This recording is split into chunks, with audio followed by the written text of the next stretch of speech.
இந்த கட்டத்தில் எல்லாருமே தாண்டி வந்திருப்பாங்க. இப்போ நானும் என்னோட தொழிலுக்காக பல இடத்துல ஒரு காலத்தில் உதவி கேட்டேன். இதில் என்னன்னாங்க சார், பெரிய கொடுமை என்னன்னா, இந்த உதவி கேட்குறவங்கள வந்து அலைய விடுவாங்க பாருங்க. இப்போ நம்ம தொழில் சார்ந்த ஒரு உதவி, பண உதவி கேட்க போகிறோம். கேட்குறப்போ இருக்கு இல்லை இல்லைன்னு சொல்லிடணும்.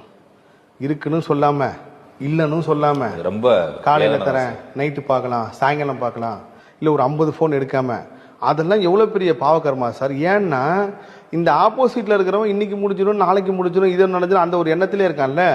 அது நடக்காதப்போ அவன் வருத்தப்படுறத விடுங்க, அவனோட சோல் இருக்குல்ல, அந்த அது வருத்தப்பட என்னன்னா, இவங்க வந்து ஏதோ ஒரு திமிரிலையோ இல்லை முடியாத ஒரு சூழ்நிலையோ ஏதோ ஒன்று இருக்காங்க. ஆனால் ஒரு நாள் 2 நாள்லாம் பரவாயில்ல, ஒரு 10 நாள் ஒருத்தர் அலைய விடுறாங்கன்னா அப்போ அவங்க ஏதோ ஒரு திமிரோடையோ ஏதோ ஒரு பணம் இருக்கிற ஒரு இதோட தான் பண்ணுறாங்கல்ல. அப்படி பண்ணும்போது என்ன ஆகுனாங்க சார், நாளைக்கு ஏதாவது ஒரு கட்டத்தில் இவங்களுக்கு ஒரு ரத்தம் தேவைப்படுது, ஒரு பாட்டில் ரத்தம், இது இந்த பில்டு தான் கிடைக்கும், வேறு எங்கேயும் கிடைக்கின்றப்போ இவனை எப்படி அலைய விட்டாங்களோ, இவங்களை எப்படி வந்து அலக்கழிச்சாங்களோ, அதே மாதிரி அந்த ரத்தத்துக்காக இவன்கிட்ட பணம் இருக்கும், பணம் இருந்தாலும் அந்த ரத்தத்தை வாங்க முடியாது.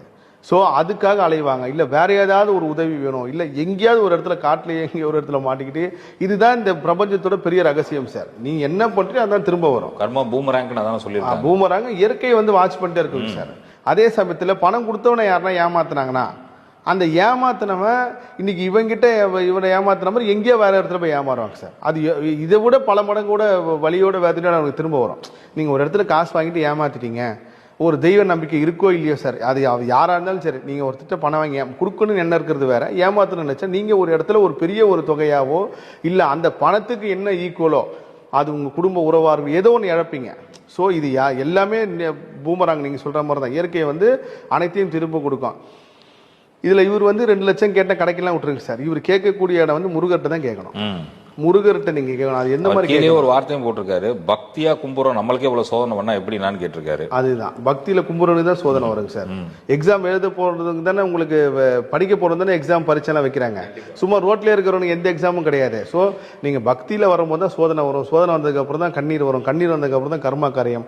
கர்மா போனதுக்கு அப்புறம் தான் இறை சக்தி உங்ககிட்ட வரும். நீங்க என்னதான் நம்ம வந்து நான் 10 வேளை கும்புறேன். இப்ப எனக்கே ஒரு கொஸ்டின் இருந்துச்சு சார், தினமும் முருகனை கும்புறேன், நம்ம அதை உணர்ந்தேன்.